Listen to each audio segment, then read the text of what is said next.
think we'll get started here. Got one more trickling in, possibly. Perfect. Well, I'm going to introduce Sean Short. So I've actually had the pleasure of meeting Sean before this. We were invited out to his place to see some of the work that he does. Pretty darn fascinating to see what kind of hydroponic setup that Sean has going on, being able to support food that's grown differently than most people normally think about traditional agriculture, and not to mention a lot more about how can we produce food that will go towards animal production as well. So without further ado, Sean with Blooming Health Farms. Absolutely, thank you guys for all being here. I'm glad to see you. It's good to see some familiar faces, and then I'd love to meet those that I don't know yet. I do have my booth out there, which I didn't know I had an exhibitor booth. So please do feel free, come chat with me about some of the stuff I'm going to talk about splayed out or laid out on the table there. Other than that, I want to share with you about how we've been thinking outside the soil, and it's helping us become better stewards.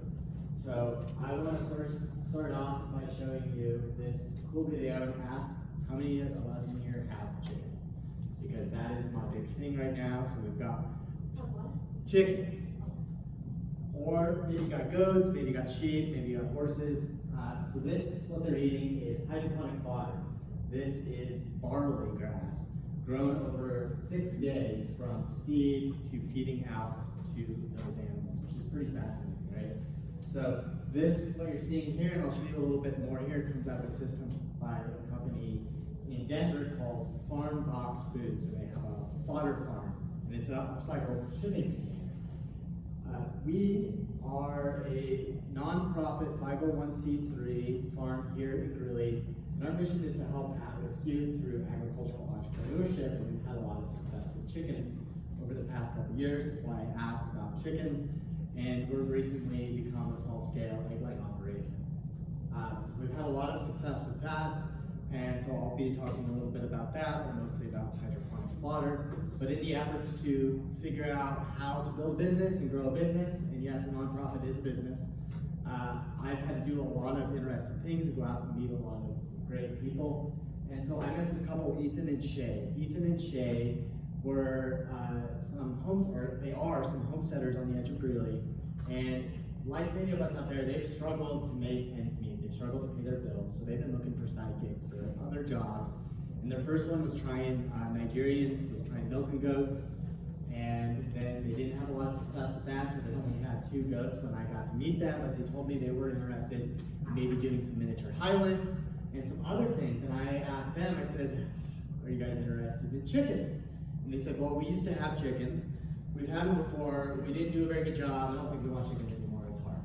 And I said, well, I've got this really great way to grow all of their feed in about 30 minutes a day, and you can feed them out, and you're saving 30% of your costs versus what you would if you just go get traditional kibble. And they were like, no way. And I was like, yeah, so how would you guys like to be chicken farmers? So we are now farming over at their place. We have about 100 layers at their place. They're our first co-op that we've built out. And I'm going to share a little bit about their journey and some of what we've done with our success with hydroponic fodder. I told them what we really do is we help people pimp their farms. I have to explain that word pimp because I understand that it can have negative connotations, but we've reframed that word pimp to really say that it means to make things better. I don't know how many of us, there's only a few younger of us in here that maybe watch the show Pimp My Ride by Exhibit or whatever this. So we make things better by taking a different approach to farming. We don't say any way is bad or better, but we do it differently. So what we do at Blooming Health Farms is we really grow food and we grow people. And I mentioned to you that we work with at-risk youth. Those are the ones that are involved in the criminal justice systems, the ones that are going to go to jail, have been to jail, or can escape that revolving door. I used to be one of those kids. I formed a lot of metal bracelets. I have a lot of mugshots, unfortunately. But fortunately, I picked myself up by my bootstraps, and now I get to share that journey with them about what it means to start a business, what it means to integrate agriculture into that. We're really doing that so that they can find purpose, find skills, get better well-being. We've combined mental health support and mentorship with that. So we're doing that while they're doing the work, so they don't know they're getting therapy while they're getting therapy. And many of us that have grown up on farms or not know that just farm work in itself is very therapeutic. There's all kinds of agricultural therapies and stuff out there. Our aim is to really pull them out of that pit that they're in and have them become one of us and one of the contributing members of our community. Now, I said earlier that we've saved time and money. Now, these are the eggs that we're getting on a consistent basis. These are what we call better than organic eggs. And I say that in a couple different ways. But mostly we're adhering to the strictest standards that we possibly can and going above and beyond the organic and the animal welfare standards that are required to have a really great quality product. And as I mentioned, we're saving over 30% on our feed costs versus if I were to just go out and buy a bag of chicken kibble, or chicken pellets and put it in the feeder. We make some of our own live feed and then use commercial kibble as a supplement for our chickens, which is pretty neat. So I wanted to share this with you up top right there. That's an organic egg you find off the shelf, one of the premium ones here in grocery stores. And the ones on the left are ours. And I was just doing what I call the yolk poke test and was having fun. And our yolks are just this really, really thick, high protein, high vitamin A. And I had to break it a couple times. I've heard a lot of our customers struggle when they whack them on the counter.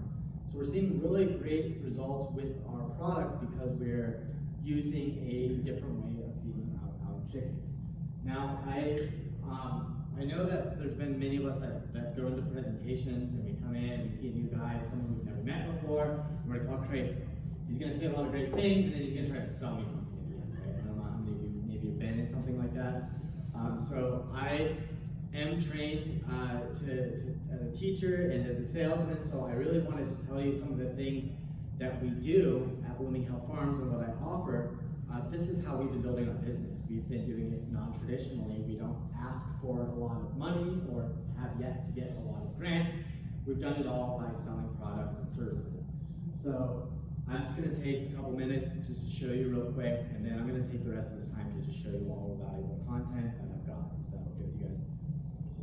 So this is just a glimpse of some of the great things that we've got, and the contrast is off a little bit there. I recently published a book, and then I rewrote a book called Thinking Outside the Soil. I just published it on November 20th, so I'm waiting for the box of books to show up in the mail, and I was hoping they'd be here for us today. You can find this on Amazon. It's ebook, it's an audio book, or it's a paperback book as this. And I offer a lot of other services with that. I do some consultations, free consultations for those that bought the book. And then I also go out and do consultations for farmers. I just recently had a gentleman pay me $1,500 to do like a 3-hour consultation so he could get some really good information. I love doing that type of stuff. I usually give some referrals to other people. While I'm out doing stuff like this, I try my best to record it. So I don't know if you caught me, but I put my camera on so that I can give this content that I have produced here to people out there, so it's valuable content. So I put it in a CD. I don't know how many of us actually have CD players anymore, or a DVD player. But the DVDs and the CDs will have these presentations. I'll have some of the radio shows that I've been on, the podcasts that I've been on, and then I've included a few of the news articles that you can find there in the digital format as well. We make most of our profits right now, in the nonprofit world, we have to say excess revenue. We make most of our revenue right now through selling seed and feed. And I usually will go out and source from quality local producers to find my seed for the grains and the other things that I put in my mix. And we're also a reseller of New Country Organics, which is a premium livestock feed. It's all organic, made with grains from North American farmers. So the people in these rooms or people that we've met in these types of conferences are growing the grains that all go in here. So we're trying to do our best to create a product that also fits in with our values and some of the shared values that we have here. And then I have this thing which I call our Chicken Pimp Mastermind. And it's really a few of us that get together on a regular basis and talk about some of the successes that we do. For instance, my chairman of our board recently invented some technology to turn plastic into hydrogen fuel, and he's looking at getting $1.4 billion in fundraising here really soon. So I sit down with that guy on a weekly basis, and it's probably because of some of the things I picked from his brain that I've had a lot of success. So I try to invite others in our world as they're coming in to sit down with us, be able to ask the questions that will move them forward to find what it is it means for them to be successful. So really, what I'm trying to do here today is just help those farmers and ranchers, or those producers, or even the policymakers in here be able to show you how hydroponic fodder is using less land and less water to produce really great products. And the goal is to really just do that without worrying about some of those costs that are out there for savings and whatnot, or getting the thin margins that some of us are used to as producers because we decide to go organic, or we decide to get the certification, and it trims our margins a little bit. This can be an opportunity to help widen those back out. So I'm going to share with you, there's a lot in this book. There's 132 citations that I did, so I pulled out what I'm calling my secrets, my 3 biggest secrets from this book. So the first one is how hydroponics is saving food and saving land and water. The second one that I want to share with you is how hydroponics is helping to save the environment, how it's really great for our environment as well. And then I want to talk about how hydroponic fodder gives you more bang for your buck. So I'm going to just tell you real quick about who I am. So I've showed you this book a bunch of times. It's recently hit #1 on Amazon in a couple different categories for irrigation, for tropical agriculture, for sustainable agriculture, which I'm really proud of. The price has gone up now. That was some of our promotional price. But it's awesome that I'm getting some attention, and that I'm getting to be able to talk about this stuff through doing the work that we've been doing. So if you have a phone and you want to, you can scan that, and it will take you to the Amazon page, and you can get yourself a copy of that book. They'll actually drop ship faster than the ones that I got here. I actually just purchased this one a couple days ago, and it just showed up. So when you buy bulk, apparently it takes weeks. When you buy Amazon Prime, it shows up right away. Thank you, Amazon. We've got an article on the fence post, so when you come out to the table and see me, I'll show you that one. It talks a lot about this chicken renting program that we have, and I'll touch on that in a little bit. I volunteer with Weld County Extension, so if you get a chance to go talk to Kat out there, ask her about what we've been doing with chickens. I love that I get to sit on a panel with people that know more than me, that know different things about agriculture, and that we get to then bring this back out to the community. So I sit as their public horticulture advisor, and I just got voted as the co-chair, which means that I have to make some decisions now. But other than that, one of my most recent accomplishments with them is Kat Caswell, the agronomist, and I taught a class called Hydroponic Fodder for Chickens. It was funded by SARE, or SARE as I call it, Western SARE. So she went out and got a grant so that she could buy some supplies and pay me to teach this class. It was an all-day workshop, and people left with some information and the supplies that they needed to try to grow their own fodder and grow their own feed for their chickens. I also have a relationship with FarmBox, so I just want to be transparent that if I talk about FarmBox, we get a referral fee for anybody that buys from FarmBox after they've been referred by us, and that actually helps benefit Blooming Health Farms. So it's one of the ways that we generate our revenue for our business is by forming strategic partnerships. I never thought I was going to be in agriculture. I actually thought I was going to be a Marine. I graduated in 2003, and hoorah, I was ready to go off to war. I had to convince my Army grandpa, which was very hard, by the way, to say, hey, I want to join the Marines.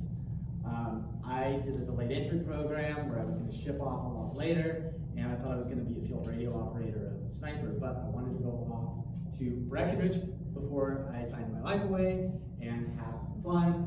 But unfortunately, I got drunk and fell off the building, and I broke my back. I was trying to steal a keg while I was drunk and 18 years old, and I was running from a security guard, and I fell off the building. The doctor said, you are never going to walk again. And I fought that with nail and tooth, and within 3 months I was back on my feet, getting ready to go out and try to do those crazy things that I was doing. And it took me a while to really figure out what my path was in life. But it was really this right here that changed my life. I was living as a ski bum, and I didn't know what I wanted to do. And I grew a pot plant, and it didn't do very well. So I started trying to learn about what it is I needed to do to grow better plants. And I came across this giant hydroponic tomato, which is a Guinness World Record tomato, 30,000 tomatoes off one plant. And this thing is growing in a space the size of this room. So those are all baseball-sized tomatoes on there.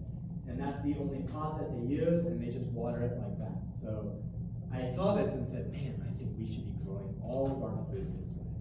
This is amazing. So this is from the Epcot Center down in Florida, where it's in a greenhouse, it's over this really great space, and I was like, oh, I'm gonna try to do this. I'm gonna try to do this. So I tried to do this. This was my first hydroponic system, and it is pitiful. But I went and tried to figure it out, and I really recognized I was like, I don't know how to do the stuff that I need to do. I've got to go out and figure out who's the guru, who's the hydroponic guy that I can learn from. And I met a lot of individuals along the way that taught me about these really cool things. And while it's slightly out of context of this presentation, I learned how to use fish to grow our plants. And we call that aquaponics. And so I needed to know who in the world was going and learning aquaponics. So I found the University of Hawaii. So I put that up there. How many of you went to Highland or know anybody from Alt? So I just want to say, that's the University of Hawaii age. That's not the Highland Huskies age. I have to poke fun at them for borrowing that there. But that was my view from school every single day, and it was a struggle. I thought I was going to be a fish farmer and surf every single day. And that was wrong immediately, because I met this gentleman named Dr. Harry Ako, and I actually wanted to go out and study under this guy, because he had this philosophy about, what if the boat doesn't come? So like us, and we saw a couple years ago, like when the supply chain shut down because of the pandemic, when we couldn't get the things we needed, our businesses struggled, and many businesses even shut down because they couldn't get that. And a lot of people don't talk about the supply chain issues we had in agriculture in the popular public, but he believed that if the boats weren't able to come, the farmers couldn't get their cargo, they couldn't get the feed or the seed they needed, and they were becoming, they were failing. So there were a bunch of farmers in the Pacific Islands who were struggling to get feed. So this gentleman here convinced me to take a molecular biology degree and become his research assistant so we could formulate fish food that was comparable to commercial fish food, if that makes sense. And then we would feed that out to the farmers, and they could use their fish, they could grow really great fish as a livestock product and also grow really great plants. And so my goal when I went out to Hawaii was really to come back to Colorado to show everybody that this is an amazing technology by starting my own farm. So thankfully today, while it doesn't look like I envisioned it, I'm now getting to do a lot of that and sharing with the people like you guys out here. However, I struggled with alcohol for a lot of time, like a lot of time, and it prevented me from doing a lot of different things. And so even though I accomplished a lot, I went off to this really beautiful place in paradise and learned this really neat things, I could seek for answers outside of the bottle of that. And it put me in a lot of bad places. I spent a lot of time at Florida County Jail, literally in that pod right there, which is sea pod. And these things really helped shape who I am today. I got to meet a lot of people in there. And being in a jail in an agricultural county, get to meet a lot of people who have been in some of those places like we may have been, who don't have a voice and no one's talking about the things that they need help with. And it was because of those experiences that I wanted to really help people. I actually was sitting in a jail cell contemplating taking my own life when I found the desire to want to change, be a better man, and just give back everything I can to those out there. So I'm grateful that I was able to do that. And one of the things that I love are cherry tomatoes. So I love cherry tomatoes. You saw the tomato. I now breed my own cherry tomato. So this was one of the kids took this picture of me, and I absolutely love just the way he captured it. So I use this one all the time now. We were just going around and filming, and he was just listening to me talk about what we're doing. I love just trying to grow plants into random things. I love doing hydroponics. So I'll take cuttings of just some random plants and put them in makeshift pots, which is something that I love to do. I also do off-road triathlons now. So I love swimming, I love biking, but I don't like running. So I know it kind of sounds funny. But I jumped into doing some things. There's some stuff up in the mountains, and I love doing that stuff, and it's helped me find other things to help spend my time. I also enrolled in Johns Hopkins University to pursue a graduate degree. So I'm currently pursuing my graduate degree right now in engineering, so that I can help keep building this business and help keep giving back to what I want to do with some of the hydroponic technologies. And I love chickens. It's hard to see because it's washed out a little bit, but that is our sprouted fodder. We're calling it chicken crack because every time we give it to our chickens, they abandon the commercial feed without fail, and it's like a poultry stampede, so it's pretty crazy. So a little bit about Little Blooming Health Farms is, I met this gentleman named Ryan Smith. Ryan Smith is a clinical counselor here in Greeley, Colorado, and I talked to him after being referred by the extension about a guy who wants to start a fish farm. And there wasn't very many people in Colorado who knew about fish farming at the time, so I got a call from this random guy who said to me, hey, there's this prison down in Canyon City that has an agriculture program, and they're doing these really great things, so great that people who leave that program aren't coming back to prison. And I immediately was like, no way. Tell me more about this. So within 2 weeks, we sat down at his kitchen table, we met, and we started Blooming Health Farms. We incorporated, and then we went down the path finding our 501c3. And we started turning in my house into a hydroponic system. So we went through and started doing some of our construction. This was one of Ryan's private clients. We just started doing what we could with what we had and started building some hydroponics and started selling everything that we possibly could at all the local farmers markets. That first picture you saw, we had Ziploc baggies and some basil and microgreens. And now even today we sell a lot of pea shoot microgreens. And so this is us just doing the early work on. We've had some interns. One of those interns went to Northwestern, another one went to Berkeley. I didn't get some pictures up of some of my Ames interns that we had a year ago. We have a guy named Brandon and a guy named Ulysses who did a lot of great things. We fulfill a lot of public service for community service reports. So this kid here needed some community service stuff, so I was teaching him how to clone tomatoes. And we just started up the whole tomato area. This here is probably our reigning success right now. His name's Kawani, and he was a kid out over at Greeley Central that wasn't showing up, that was disrespectful to the teacher, trying to be a gang member, selling drugs. And he tasted that cherry tomato, and I got him like that. And we just started bonding, and it was because of a lot of the work that he did that we find ourselves where we are today. I honestly never thought I would be doing chickens. I said a lot about fish early on, because I thought we were doing a fish farm. Well, I went out and got backyard chickens one day, and my co-founder challenged me. He said, well, what are we going to do with chickens as a fish farm, Sean? And I said, I don't know, they're just cute. I went to the feed store, chicks are cute. And he's like, well, how about we teach them how to take care of them, do the animal welfare, and become a commercial egg farm. So little did I know that my few backyard chickens would turn into where we are today. We went to the farmer's market one winter with all of the eggs that we had collected, and our eggs sold out within minutes. And I sat down with this kid, and he looked at me and he goes, Sean, we need more eggs. And I was like, yeah, I know. And he goes, so we need more chickens. I was like, we can't. We live in the city. City ordinance doesn't allow us to have more chickens. And he goes, yeah, but Sean, if we just had 2 more chickens, we could get 2 more eggs a day. And then we could bring more eggs to the next market. And we could make more money and grow this business. And I looked at this kid, and in my head, I'm like, man, you're a dropout that just gave me a 3-sentence business plan. I had to go to college to figure out that I don't know what we're talking about. And so literally that night, I went and found 100 laying hens up in Torrington, Wyoming, and we hatched a plan to go get those hens. And I brought them back down to Greeley, and Kwani saw them, and he goes, I was joking. And I go, no, you weren't. This was a brilliant idea. And he goes, all right, cool. So he literally put on his chicken boots. We grabbed the stuff that we needed to do. We started setting some T-posts, trying to expand our fence. So this was our first fence that we did. We built out with a little bit just recycled material. And I taught him how to sprout. I taught him how to grow the feed that we needed to raise our chickens. And he just took to it like flies on shit, really. He just started jumping in, doing all the things he needed. He'd go out in the dead of winter, he'd go out in the summer, he would go out and play his music, and just go out and take care of the chickens. And when I saw him doing this, I immediately recognized that these chickens are better at my job than I am, and we gotta get more of it. We gotta keep doing this. We gotta keep doing what we want to do.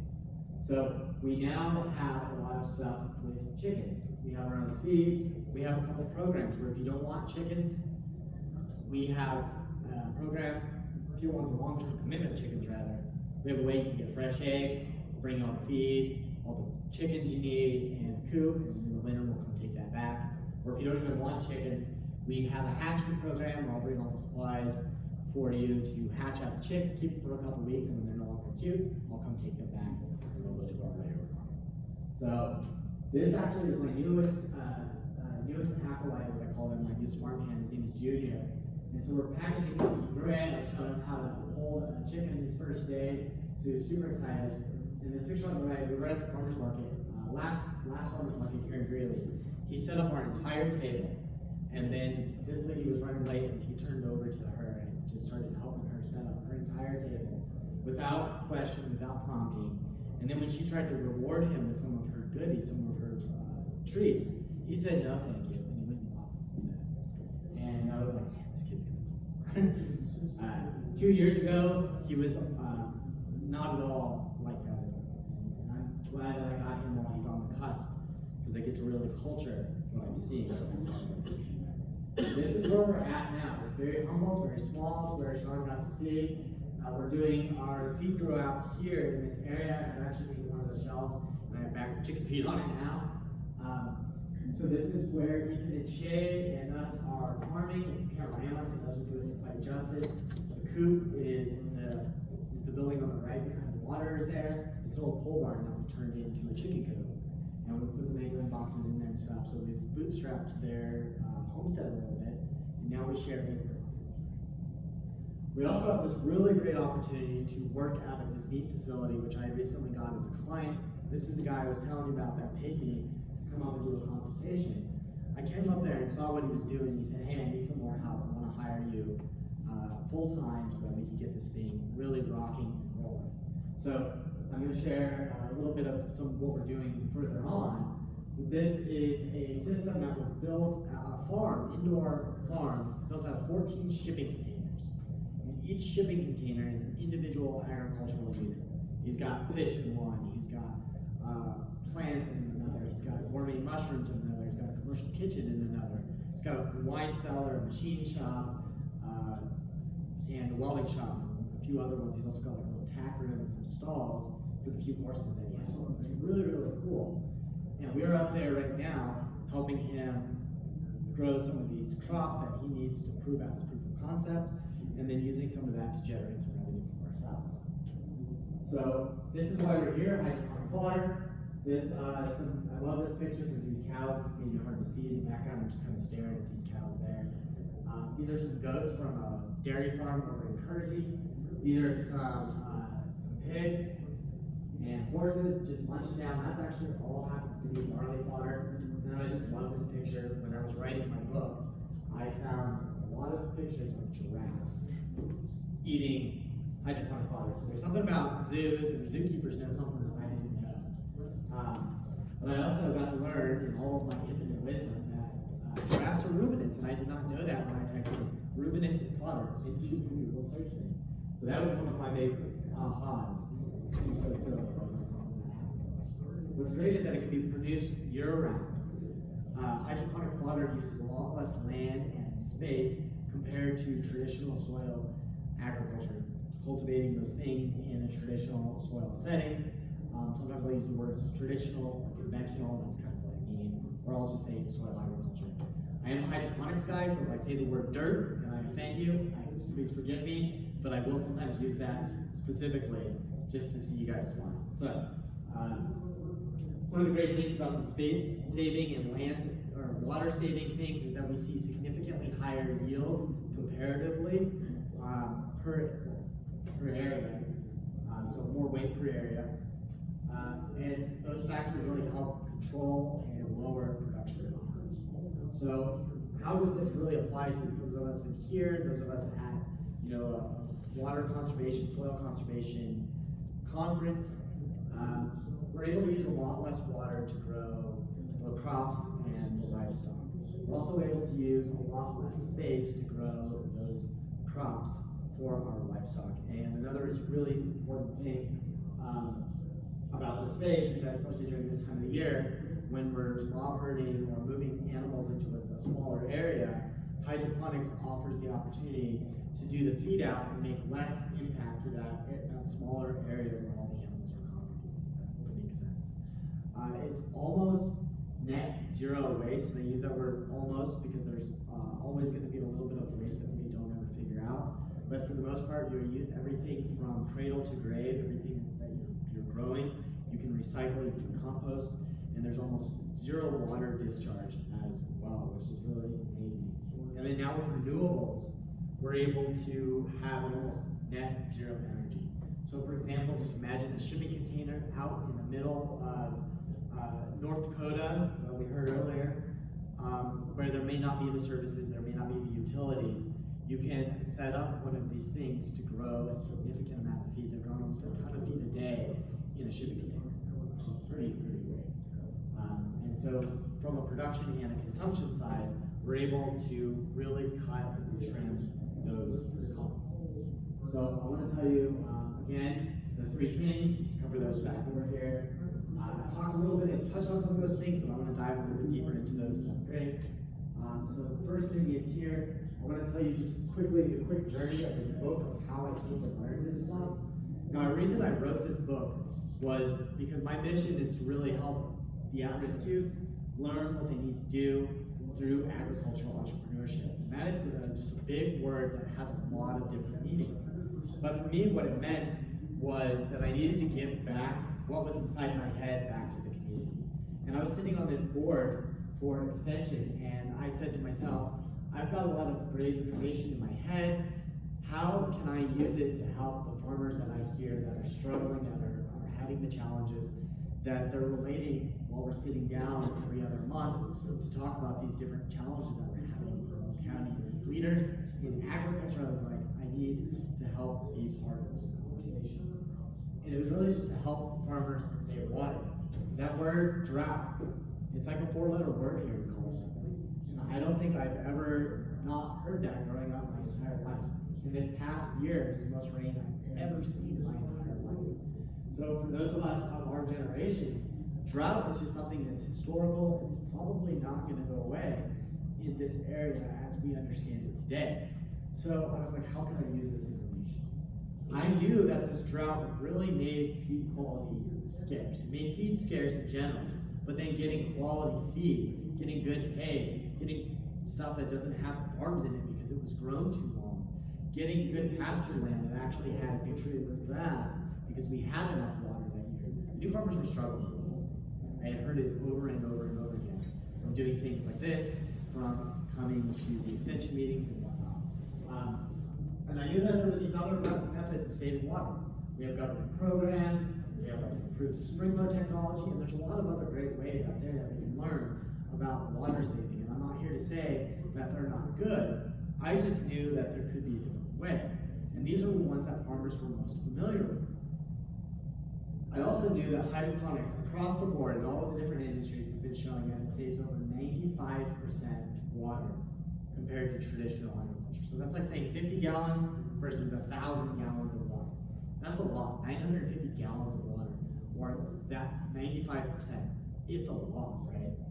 So I was like, as I was working, as I was thinking about how to share my knowledge, I then had to ask myself, what don't I know? You know, there's those things we know, there's those things we don't know, and there's those things we don't know we don't know. And there's a lot of things that I didn't know I didn't know. I didn't know that hydroponics could save farmers or ranchers or anybody money. Like I said at the beginning of the presentation, that would save me 30% of my feed costs just by doing a little tweak. I thought to myself, if hydroponics could grow great plants, why not can farmers?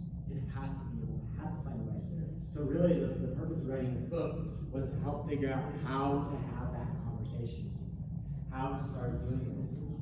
I knew that there was solutions. You guys needed solutions, not just the ones that we had out there, but we needed other solutions for farmers and ranchers. What I learned while writing this book is there's farmers all over the world that are doing hydroponics.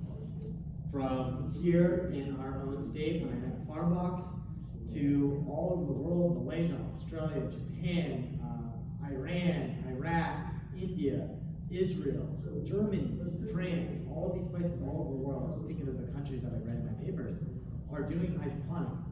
And yet, I hadn't heard about what we were talking about. I had heard glimpses and glimmers of it. And I thought to myself, like, what if those guys up the street, what if the biggest producers in the world, like Five Rivers or ABS, what if they could just learn some of this stuff? What could that do for our agricultural systems?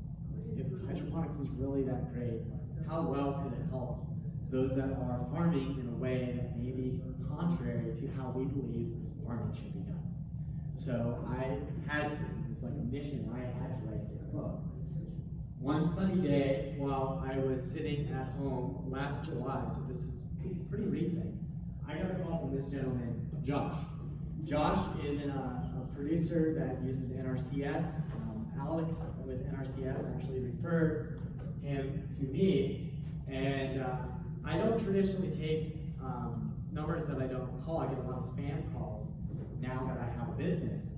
But for some reason I took this call and I answered it and I said, hello, and he goes, oh, is this Sean? And I go, yeah, and he goes, oh, Josh, I just love what you're trying to do. And I had to pull the phone back from my face because I'm not kidding you. He was young, and if you've ever met Josh, you know he's just full of energy and life, and he loves talking about what he does at CRV Little Ranch. He's a regenerative farmer, and he has some really strong opinions about regenerative farming, and I love that. I love that he's able to stand his ground and say what he needs and say what he loves. And what he said to me, he said to me, Sean, I run the herd off at Silverdale Ranch, and they're getting ready to turn off our pivot. I also have a bunch of sheep and cattle that I'm ranging up north, and I said, how many you got? And he goes, well, if you ask me next week, I'm like, yeah. And I immediately, my heart sunk, and I knew exactly what that meant. And he just said, hey, I don't know all what you're doing over there, but I'm hearing about it, and if you could just help us figure out a way to save water, if hydroponics could be one of those ways to save water, you've got to help us farmers. You've got to help us.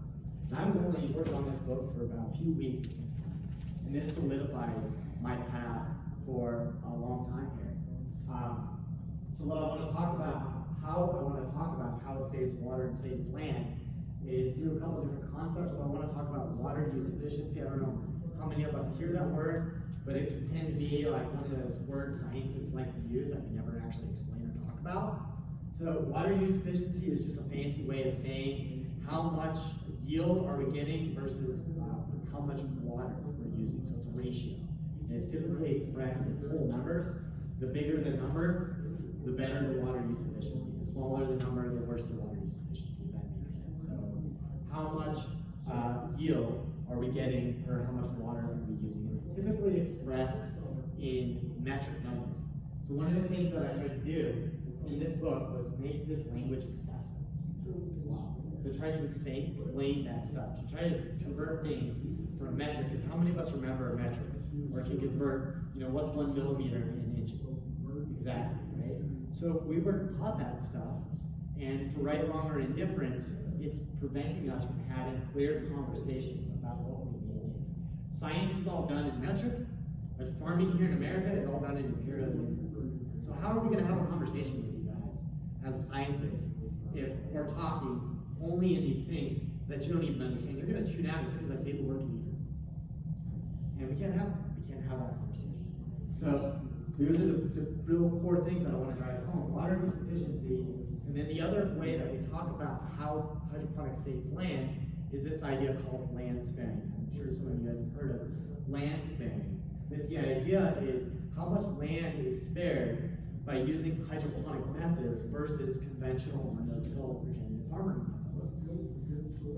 We do that through looking at comparative yields. It's one way, and it's the way that I'm going to share with you guys today, is looking at, so if I grew this plant, if I grew alfalfa, if I grew barley, if I grew clover, how much more am I going to get using hydroponics versus soil agriculture, if that makes sense.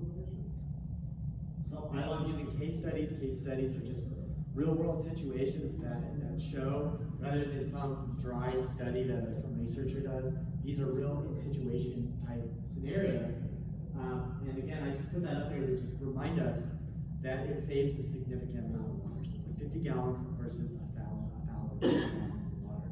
So WUI is what I call it. So water use efficiency, looking at the water use efficiency of commonly grown field crops that are well studied in hydroponics. Now I accidentally left off alfalfa, but alfalfa is a really popular crop grown in hydroponics, and it's one of the most prolific crops that we grow as farmers and ranchers. So it's something that I talk a lot about in the book. I left it off there, but it's about the same as barley. It's about 30 to 2. So barley 40 to 2, which means 40, you get about 20 times more yield than soil agriculture when we're using hydroponic. Now that number is a ratio, so it could be, we could say 40 tons per X number of gallons and stuff like that.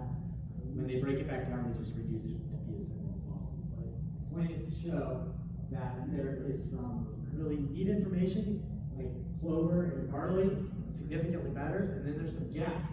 I couldn't find good information on the water use efficiency of hydroponic corn, so I wasn't able to talk about that. Cowpea is a very popular crop right now, especially for us, for those of us in drought and using it as a cover crop or green manure crop. Cowpea is one of the most drought tolerant crops that I've heard about, and it does really well with hydroponics, like 100 to 2 in that bed. And then sunflower, there were some mixed numbers. The black oil sunflower, the one that we see most up and down the mid prairies here, is a wonderful candidate for hydroponic fodder. It uses water significantly better than soil sunflower, if that makes sense. This is a containerized unit, so that's what the containerized units would look like from a company like FarmTech. And that one is only a 20-foot container, so from me to the podium. That container is not very big. They're using they claim from WaterTech, 98% less water to grow their feed, and they're basically saying that we're able to use 200 gallons to grow 1 ton of sprouts. So they're doing barley in this system. So they're using 200 gallons to grow 1 ton. Off the top of my head, I don't remember the exact amount, but it's about almost 10 times that much to grow the equivalent in the soil. The other great thing that this company and other hydroponic systems do, and I'll touch on this when I share secret number 2, is that there's no chemical fertilizers. So they're not using any chemical fertilizers. And the reason being is that plants in their first week of growth really don't need a lot of nutrition. Most of the nutrition is inherent in there and can be born from just taking it from the water and from the environment. So those 6 to 8 day grow outs for all of the hydroponic fodder aren't using nutrient solutions. We have no fertilizers going in, we have no fertilizer waste coming out. We're able to recycle most of that water, and the stuff getting discharged is nice and clean. I just loved this. I don't know, I was having fun last night. I think I did this like 10:30 at night. I was looking for a picture. I have a picture of me as a little kid with a Captain Planet lunchbox. And it's the cutest picture of me and my brother, like first day of school picture. And I get so embarrassed to beat red when I see it, so I'm just going to try to share that with you guys as well. So hydroponics, so this is a system of hydroponics, and you can see here it's a multiple tiered system. So what you do is you actually will grow this stuff out 1 tray per day, and then harvest 1 tray per day. They're able to produce on 500 square feet, they're doing 2,800 square feet of grow out. So that's a significant amount of grow out on a small space. Again, there's no fertilizer, and that machine there, and I accidentally mistyped that word, but they're able to get 750 pounds of live feed, fresh feed every day, so it's not fresh, dry matter. But this is another system they make, and so this is steel metal, so it kind of got washed out there a little bit. But This is a system that's modular, that produces 1,300 pounds a day. They're able to take 12 of these units and put them side by side, and replace 500 acres of farmland in that small space. The other thing is you don't have a combine, you don't have a tractor, you don't have a skid steer, you don't have all the trailers, you don't have all that other stuff. There's no center pivot, there's no booms that you gotta put, no extensions. So it's a huge advantage. Now there are its own subtleties, of course, don't let me misguide you on that. But it's a much different type of investment or capital investment for an operation. And I think these fit really nicely with what we heard this morning about stacking different enterprises. Because I truly believe that hydroponics offers an opportunity for farmers and ranchers to combine this with what they're doing. This isn't just the one solution in the box. There's got to be a lot of solutions for someone. So this might work for the people up the street, but not the guy down in Alabama. There's actually a farm up in Carpenter, Wyoming that has this. This is called vertical pasture system. I've yet to go up there, but they're able to produce a lot of that stuff on a short amount. So this here is another system that some the FFA kids and I, remember at-risk youth over at Greeley West, we built. So this just to quickly show you, this is a small space, 70 square feet, but they've got 1,000 square feet of grow space, and they built all of that pretty much by themselves. So this is Farm Box Foods. They're growing 850 pounds, 50 pounds a day on a 300 square foot space, but they've got about 1,000, a little over 1,000 square feet of growing space. And that's the inside of the container you saw this at the very beginning. The other thing is this, they say they're able to, in this small container, 300 acres of pasture land. So you have that smaller container in that, you see 1,000 square feet because they're calculating the internal growth space. But again, that's one of those 9 by 20 shipping containers, so not very big. So this is what I really wanted to get to. So less land for crop production, they're showing up to 90% less. So one way to see about this is looking at the average dry matter ton per acre. So when we want to look at comparative yields, we want to look at the same thing, dry versus dry, or how are we going to process it? If we're growing it traditionally, we need to compare it to the same hydroponically. So we may get 750 pounds of dry feed or live feed, but then we got to get it to the dry content that our animals are really used to having when they're studying it. So the scientists have done that. Farmers have given their stuff to the scientists to show, and that's where all this comes from. So alfalfa is about a 7 to 2, barley is about 25 to 2, clover is about 7 to 3, corn 15 to 5, and cowpea 15 to 2. Sunflower, there weren't good yields on hydroponics, but it's about the same as the other crops from what I produce. So, you know, when we look at those, you can kind of see where some of our agriculture has made improvement and where it hasn't. But I was shocked to see that the yields were so much more significant than growing hydroponically. And these are all the things that are, not all, but many of those are very, very common for those of us in the room. So really the truth is, using less water, less land, traditional soil agriculture, and I saw my little time limit, so I might breeze through these a little faster than expected. But please do come out and ask me some questions at the table, like jump over something too quick if you ask a question. So how do we save the environment? So I was looking, this was actually late last night, I found an old presentation that I did at the School of Mines, and I saw this picture, and this is the Gulf of Mexico. And what we're looking at here is pollution from fertilizer runoff. So this is one way of explaining that there's over 8 million pounds of fertilizer going down the Mississippi every single day. And this is just the Mississippi. This isn't other deltas and other places in the world. And the thing is that it creates dead zones. The way that it does that is we have all this rich fertilizer that algae love. Algae grow, they bloom, they block out the sun from stuff underneath, they suck all the oxygen out, and animals die. We get all these dead zones. So those dead zones create a lot of different problems. They affect our fisheries, they affect all kinds of things, our shipping lanes. Ultimately, they affect us and our values. And so this is a good example of saying that there's challenges. Is the nicest way to say it is in traditional agriculture, but there's also a lot of emissions. There's waste emissions. The EPA says that 10% of all greenhouse gas emissions, so all of that stuff, comes from agriculture. So that's a big chunk. So as producers, as those that are interested in agriculture, we have a huge responsibility to be part of this conversation, be part of this solution. So I didn't know how this could help save the environment. What I learned actually came from a research paper that I just briefly show you, so please do come out and ask me about this research paper.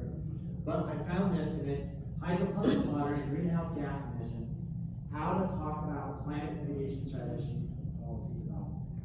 So they basically looked at, did a really, really thorough study of these systems that I was showing you, and compared them to traditional barley cultivation. And what they found was that there was significantly less greenhouse gases than that grown in the soil. And what they talk about is if we can align what we need to do in the fields of agriculture with those that are making policies in energy and land use specifically, we might be able to use this as a really valuable solution. So I'm going to skip over some of this just for the brevity of time because I want to talk about the last secret. But this is again just another way of showing that we do 1 level per day, harvest and trade. It's a 6-day grow out for all of that barley, so it's pretty amazing. Right?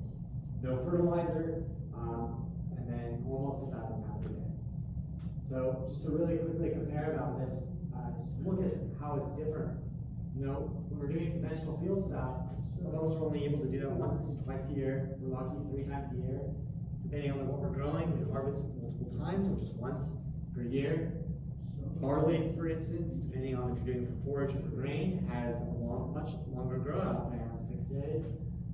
And unfortunately, in the field, it does require some level of fertigation, irrigation, pesticides, and the like. The other thing is it's going to require heavy equipment.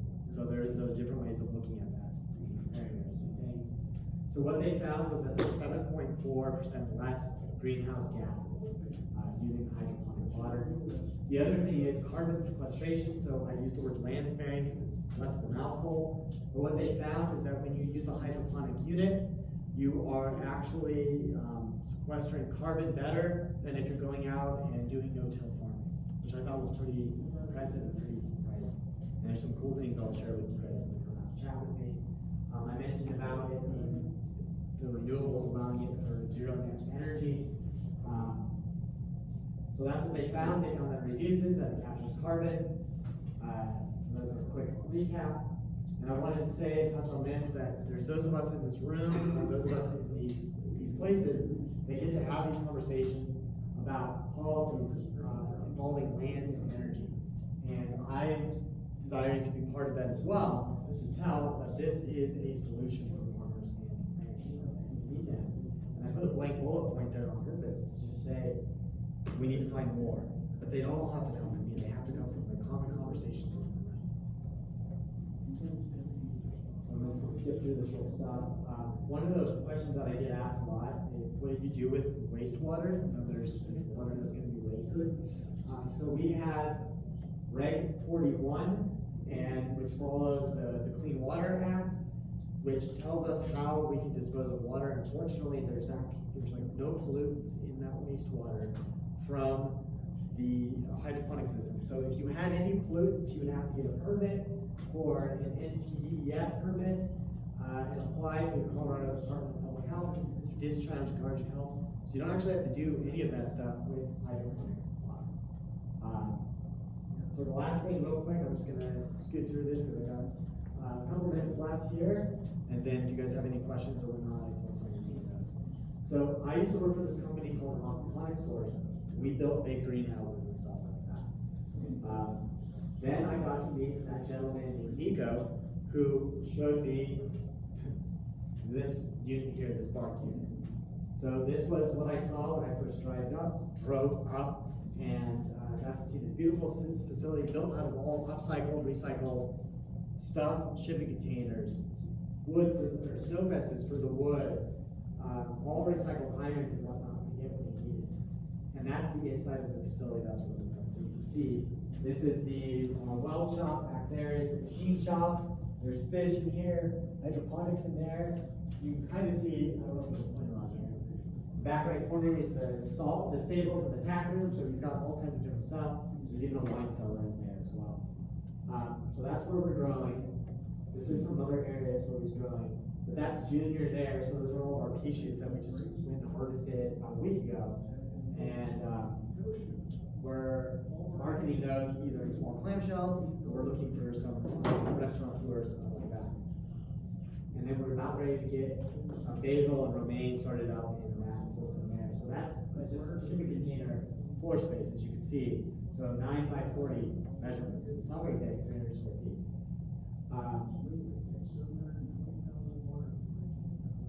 So that gentleman up in Wyoming has 1,700 cattle.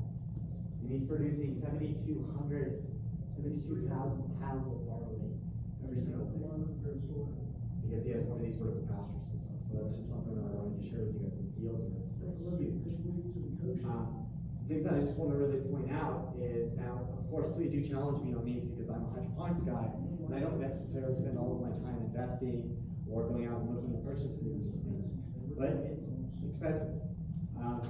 Center pivots can cost, depending on the size, it could be a little bit less than that, but that's about the average for what I've been finding for putting up a pivot on an acre. Now I just pulled off some John Deere stuff, and I have no preference for John Deere. But I know that those equipment cost about that much, and it's very common stuff that we have to invest in a tractor, we have to invest in some type of harvesting type of equipment, whether it be a combine or something else. There's a capital investment from one side of farming, but there's also a capital investment from other sides. Traditional hydroponics people want to do greenhouses. Greenhouses can get expensive. What's really great is that this hydroponic system on the right doesn't need a greenhouse at all. This one here that my private client did spent 4 years and almost $250,000 to build that. It would probably cost us about $1.2 million to build that system. So there's a huge discrepancy in the cost and the different ways of looking at hydroponics. So I wanted to give you just as a kind of as a conclusion here, show you a bit of the farm box foods. So that's the container, that's Joaquin. I got to meet Joaquin. He read my book and said, hey, not enough people are talking about this. Can you talk about this? We want to be able to get this in the hands of farmers and ranchers. And what's really great out of these conversations that we had with him and others was conversations with bankers. Now, it can be hard as a farmer to get a loan if you don't have land. One of the great things about these containers is that you can get loans to grow agricultural products right here in this parking lot in non-traditional zoning areas. They're able to finance these things, and they're able to put them in places where it's going to be very advantageous to young farmers, new farmers, small-scale, medium-scale farmers that are up and coming. Maybe they don't have the space, or maybe a feedlot wants to try this out and they want to put it on the side of one of their yards or something like that. So I just kind of want to say that these hydroponic systems are a lot cheaper than a combine or a tractor or some of those other heavy equipment that we need, and you don't need a greenhouse for that. So I know I've been talking a lot. The time is at the end here. So are there any major questions?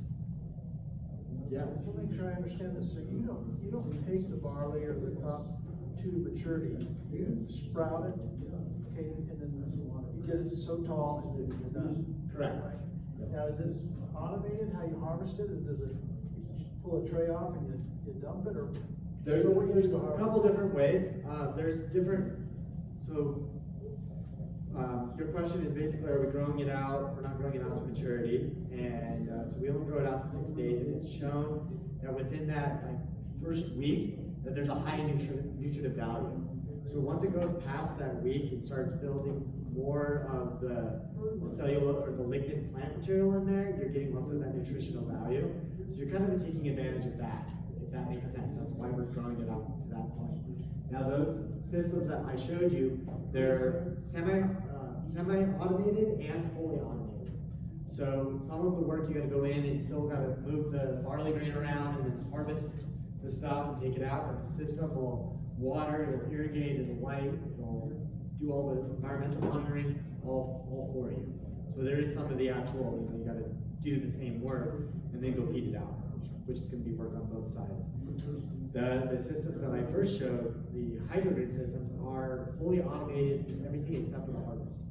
So there's a big bin of seeds, it'll pick up all the seed you need, spread it out, it'll go through, it'll water it, it'll do all that stuff, it'll recycle all that, and then when it's time to harvest, you just come out and put it on.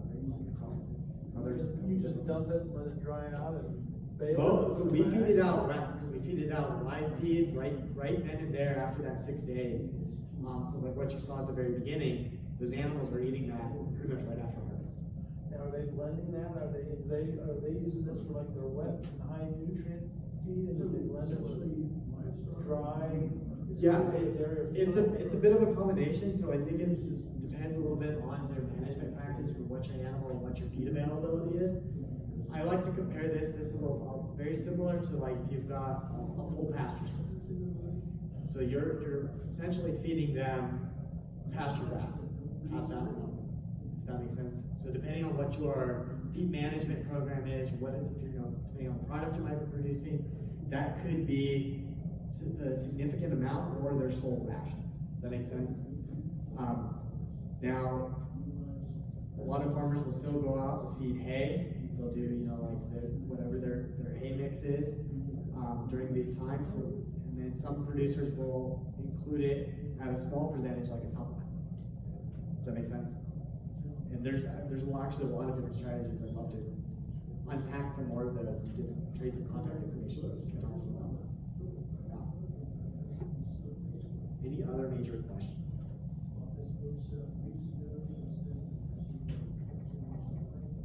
Well, I did have a little bit more to share, but I do know I like to talk, and I like to tell you about what we're doing. So please, if you do have any questions, I've got a booth out there towards the end of the exit. I'd love to try to share more about what we're doing.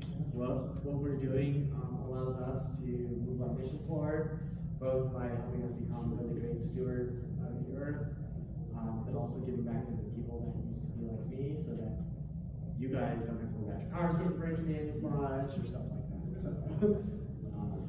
well, with that, thank you very much.